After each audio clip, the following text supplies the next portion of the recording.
ہو ہم خدا کے پاک روح اور خدا ان کے سنا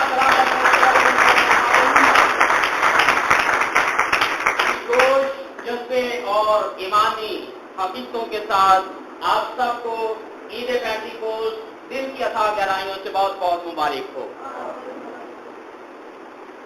عزیزو، پہلی تلاوت جو آج ہم نے سنی ہے شریعت کی کتاب میں سے، توریت کی کتاب میں سے، استثنا 16واں باب اور اس کی 9ویں آیت سے کہ پھر تو 7 ہفتے یوں گننا، پھر تو 7 ہفتے یوں گننا کہ جب سے ہسواں لے کر، مطلب داتری لے کے، جب سے تو ہسواں لے کر فصل کاٹنی شروع کرے تب سے 7 ہفتے گن لینا، اور مسیحی ایمان، مسیحی عقیدے کے موافق پینتیکوست جو کہ یونانی زبان سے مشتق ہے، یونانی زبان سے ہے، اور جس کا ترجمہ ہے 50واں دن۔ پینتیکوست کا مطلب ہے 50واں دن۔ ہمارے پاس انجیل مقدس کے اسٹوڈنٹ بھی موجود ہیں اور دینی اور دنیاوی تعلیم کے اسٹوڈنٹ بھی موجود ہیں اور میتھ کے بھی اسٹوڈنٹ موجود ہیں۔ ایک ہفتے میں 7 دن ہوتے ہیں اور 7 ہفتوں کو اگر جمع کریں تو کتنے دن ہوتے ہیں؟ 50واں دن۔ 7 ہفتے گننا مطلب 50واں دن، یہ بنیاد رکھی جا رہی ہے عید پینتیکوست کی۔ 12 تاریخ کے بعد جب ہم نے عید قیامت المسیح کو سیلیبریٹ کیا، اس کے بعد 19 تاریخ، 19 کے بعد پھر 24، پھر 3 تاریخ، پھر 10، پھر 17، پھر 24، پھر آج 31، یہ 7 ہفتے پورے ہو گئے آج۔ یہ 50واں دن ہے اور اس کا ظاہری اور لفظی معنی جو ہے وہ 50ویں دن سے ہیں، اور یہ عید جو ہے ہفتوں کی عید کہلاتی ہے۔ شریعت کے موافق یہ عید ہفتوں کی عید کہلاتی تھی، اور اس عید کو بمطابق خروج 34واں باب اور اس کی 22ویں آیت مبارکہ سے اور تو گیہوں کے پہلے پھل کہ کاٹنے کے وقت ہفتوں کی عید اور سال کے آخر میں فصل جمع کرنے کی عید منانا، اس کو پہلے پھلوں کی عید بھی کہا جاتا ہے۔ رضا کی قربانی، رضا کا ہدیہ، اپنی مرضی، رضا سے مراد ہے اپنی مرضی، رضا کی قربانی کی عید بھی کہا جاتا ہے۔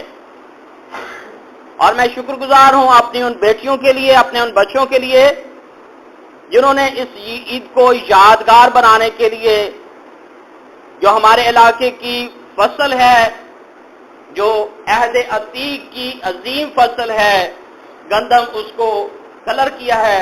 ہم خدا کی شکر گزاری کرتے ہیں اور خدا کے جلال کے لیے تالیاں بجاتے ہیں۔ اب استثنا کی کتاب مقدس یہ کہتی ہے کہ اس عید کو تو منانا، اور اسی جگہ جسے خداوند تیرا خدا اپنے نام کے مسکن کے لیے چنے گا، تیرے بیٹے، تیری بیٹیاں، تیرے غلام، تیری لونڈیاں اور وہ لاوی جو تیرے پھاٹکوں کے اندر ہو، مسافر، یتیم، بیوہ جو تیرے درمیان ہوں، سب کے سب مل کر خداوند اپنے خدا کے حضور خوشی منانا۔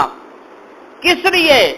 اس لیے کہ تو یاد کرنا اس بات کو کہ تو مصر میں غلام تھا، تو مصر میں مشقت کرتا تھا، مصر میں مشقت سے روٹی کھاتا تھا، مصر میں تجھ پر ظلم و تشدد ہوتے تھے، مصر میں تو اپنے خدا کی عبادت نہیں کر سکتا تھا، اس لیے تیرے خدا نے تجھے اپنی عبادت کے لیے مصر سے باہر نکالا، تجھے آزاد کیا۔ یاد کر کے تو مصر میں غلام تھا، اور ان سب حکموں پر احتیاط کر کے عمل کرنا۔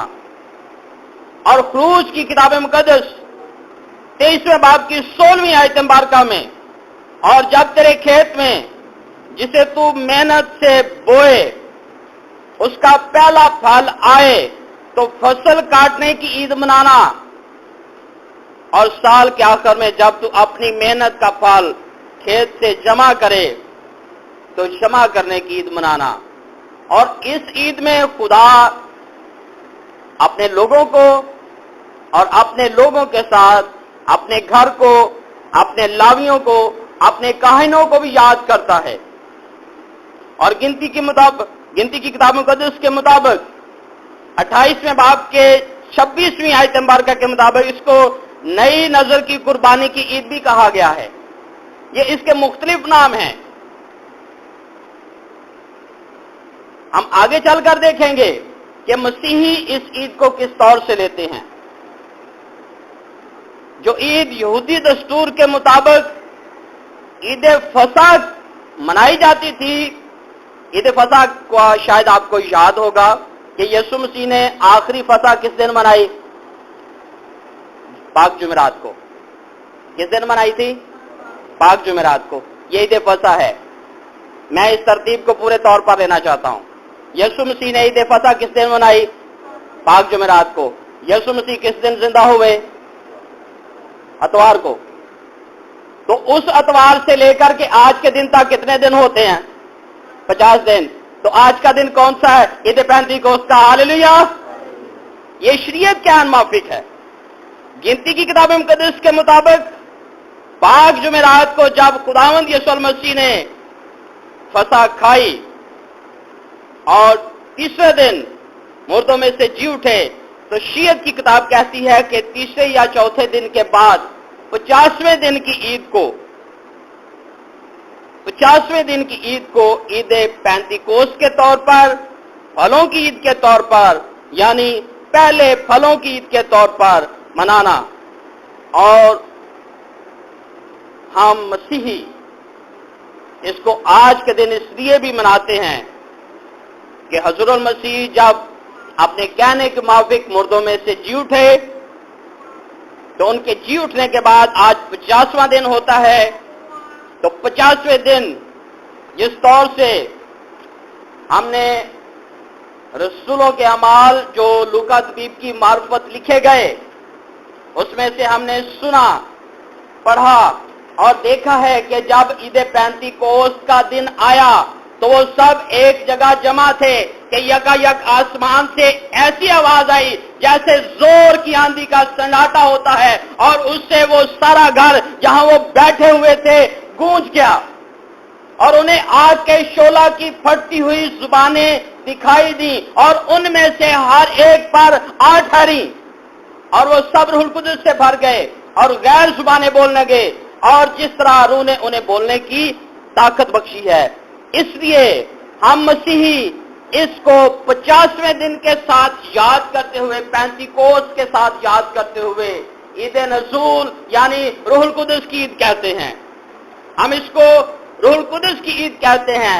हम इसको आज के दिन कलीसिया की सालगिरह का दिन भी कहते हैं, क्योंकि आज के दिन कलीसिया की बुनियाद रखी गई, जिसकी बुनियाद यीशु मसीह के लहू, उसके जी उठने और उसके कब्र में उतारे जाने पर है, और साथ साथ रूहुल कुदस के नज़ूल पर मबनी है।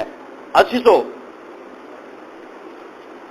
हमारी कलीसिया खास तौर पर, हमारी कलीसिया से मुराद किसी खास डिनोमिनेशन की बात नहीं है। हमारी कलीसिया से मुराद किसी खास चर्च की बात भी नहीं है।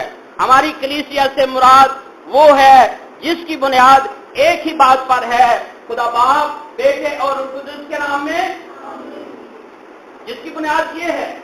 मैं उस कलीसिया की बात करता हूं जो मसीह की कलीसिया कहलाती है, जो किसी खास और डिनोमिनेशन की बात नहीं करता, बल्कि जिसकी बाबत खुदावंद यीशु मसीह ने यूहन्ना रसूल की मार्फत लिखी गई अंजील पाक में बयान किया। स्टार्ट में भी हमने सुना कि याद करके तू इन ईदों को, इन हुक्मों को मनाना, क्योंकि तू मिस्र में गुलाम था, और इन हुक्मों को मानना। अब यीशु मसीह भी इसी बात को यूहन्ना रसूल की मार्फत लिखी गई अंजील पाक के 14वें बाब की 15वीं आयत मुबारका में बयान करते हैं, अगर तुम मुझसे मोहब्बत रखते हो तो मेरे हुक्मों पर अमल करो, और मैं बाप से दरख्वास्त करूंगा तो वो तुम्हें दूसरा मददगार बख्शेगा कि अब तक तुम्हारे साथ रहे, हमेशा हमेशा तुम्हारे साथ रहे, मेरी दूसरी आमद तक तुम्हारे साथ रहे। यानी रूहे हक, वो रूह जो दूसरों को नहीं मिल सकती, वो रूह कुदस जो दूसरों को नसीब नहीं हो सकता, जिसे दुनिया हासिल नहीं कर सकती, क्योंकि ना उसे जानती है ना उसे देखती है। तुम उसे जानते हो क्योंकि वो तुम्हारे साथ रहता है और वो तुम्हारे अंदर है।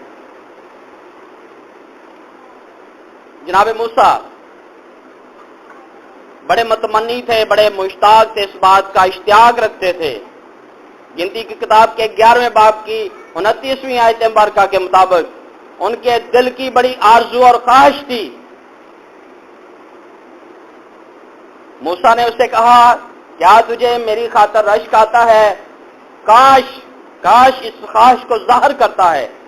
काश खुदावंद के सब लोग नबी होते और खुदावंद अपनी रूह में से उन पर डालता। खुदा ने जनाब मूसा की इस आवाज को सुना और शोएल नबी की जुबानी पेशन गोई बयान की। शोएल नबी का सिफात दूसरा बाब और उसकी 28वीं आयत मुबारका। और इसके बाद मैं हर फर्द बशर पर अपनी रूह नाज़िल करूंगा, तुम्हारे बेटे और बेटियां नबूवत करेंगे, तुम्हारे बूढ़े ख्वाब देखेंगे और तुम्हारे जवान रोया देखेंगे, बल्कि मैं उन अय्याम में गुलामों और लौंडियों पर अपनी रूह नाज़िल करूंगा। अब ये पेशन गोइयां और खुदा के वादे हैं, और इन पेशन गोइयों और इन खुदा के वादों के इंतजार में खुदावंद यीशु मसीह के शागिर्द, मुकद्दस खवातीन और खुदावंद यीशु मसीह से मोहब्बत रखने वाले, उस पर ईमान लाने वाले, जिनको उसने अपने बेटे और बेटियां बना लिया, जिनको उसने खुदा के फर्जंद बना दिया, खुदा के खानदान से नामजद कर दिया, जिसको उसने अपने लहपालक बना दिया, जो लहपालक हुए वो उन्हें अब्बा यानी ऐ बाप कहकर पुकारते हैं और वो मेरास के हकदार हैं। जब वो मेरास के हकदार हैं तो ईद पेंतीकोस के दिन उन पर यह रूह कुदस नाज़िल हुआ। हालेलुया, ये रूह कुदस उन पर नाज़िल हुआ। आज जब हम ईमान के साथ, पूरे भरोसे के साथ, पूरे एतकाद के साथ जब हम इस ईद को सेलिब्रेट करते हैं तो खुदा का पाक रूह हम पर जुम्बिश करता है। खुदा का पाक रूह हम में से हर एक पर आ ठहरता है। खुदा का पाक रूह हम में से हर एक के साथ बात कर सकता है। खुदा का पाक रूह हम में से हर एक की जिंदगी में काम करता है। खुदा का पाक रूह हम में से हर एक की मुसीबत को हल कर सकता है, और हमारे वसीले से खुदा का पाक रूह और खुदावंद खुद हमारे वसीले से बहुत से मुआजिज़ात कर सकता है। जरूरी है कि उसके रूह को हम वेलकम करें। मुकद्दस मरकज की मार्फत लिखी गई अंजील पाक में 16वें बाब की 17वीं और 18वीं आयत मुबारका में खुदा ने बयान किया, और ईमान लाने वालों के दरमियान ये मुआजिज़े होंगे, और वो मेरे नाम से बदरूहों को निकालेंगे और नई नई जुबानें बोलेंगे। और अमाल दूसरे बाब की 4थी आयत मुबारका के मुताबिक वो रूह कुदस से भर गए और गैर जुबानें बोलने लगे। अज़ीज़ों, मैं इस बात के साथ जिस तौर से खुदा का ये हुक्म है कि तुम्हारे गुलाम, तुम्हारे बेटे, तुम्हारी बेटियां, तुम्हारे गुलाम और वो लौंडियां और वो लावी और जो तेरे फाटकों के अंदर हो, मुसाफिर और यतीम और बेवा जो तेरे दरमियान बुदोबाश रखते हूं, वो लावियों से मुराद खुदा अपने काहनों की निस्बत बयान करता है। सब के सब खुशी मनाना। अब इसी वक्त हम एक छोटा सा एक्सपेरिमेंट कर सकते हैं। अभी इसी वक्त हम छोटा सा एक्सपेरिमेंट कर सकते हैं। डस्ट की वजह से, शिद्दत की गर्मी की वजह से किसी के गले में खराश हो गई है तो आप एक्सपेक्ट करेंगे पादरी साहब दुआ करें, मैं चीख के दुआ करता हूँ खुदावंद इसके गले को ठीक कर, इसके गले को ठीक कर, लेकिन जरूरी है कि ख्याल करूं उसको तो पानी की जरूरत है। हालेलुया। उसको किस चीज की जरूरत है? पानी की जरूरत है। जरूरी है कि मैं उसको एक गिलास पानी पेश करूं, फिर उसके लिए दुआ करूं। और खुदा के कलाम ग्रंथ की कलीसिया के नाम लिखा हुआ मुकद्दस पौलुस रसूल का पहला खत और उसके 14वें बाब में लिखा हुआ है, गैर जुबानों की इस बहस में, दुआ की इस बहस में लिखा है कि जरूरी है कि दुआ रूह के साथ भी की जाए और दुआ अकल के साथ भी की जाए। दुआ रूह के साथ भी की जाए और दुआ अकल के साथ भी की जाए। और खुदा आज हम पर इंतहाई खुश है कि हम बड़ी दलेरी के साथ यहाँ पर मौजूद हैं। हम किसी बगैर खौफ के, बगैर डर के, मैं देख रहा हूं कि हमारे दरमियान कुछ ऐसे लोग भी हैं जिनके लिए पाबंदी है कि वो जब अपने वार्ड में जाएं तो दस्ताने पहन लें, वो मोटी सारी ऐनक लगा लें, बालों को ढांप लें, प्लास्टर का लिबास पहन लें, और छोटा बच्चा उसको देखे तो वैसे डर जाए। लेकिन आज वो दलेरी के साथ यहाँ आजादाना तौर पर बैठे, क्योंकि जहां खुदा का पाकरू है वहां, जहां खुदा का पाकरू है वहां आजादी है। और हम सब का ईमान है, हम सब का ईमान है कि जब खुदा का पाकरू होता है आजादी होती है। और आपके उस हुक्म को हम याद करते हैं कि जहां 2 या 3 मेरे नाम पर जमा होंगे मैं उनके दरमियान हाजिर हूं। और जब ईमानदार उसके नाम से हाजिर हैं तो कोरोना, टिड्डीदा या दूसरी वबा का कोई काम नहीं जो वो हमारे दरमियान ठहर सके, क्योंकि रूहुल कुद्दूस की आग हर किस्म की बीमारी को अपने पाकरू के वसीले से जलाकर भस्म और नेस्त करती है। खुदा आज के कलाम के वसीले से हम सबको बड़ी बरकत बख्शे। आमीन। खुदा बाप, बेटे और रूह कुद्दूस के नाम में आमीन।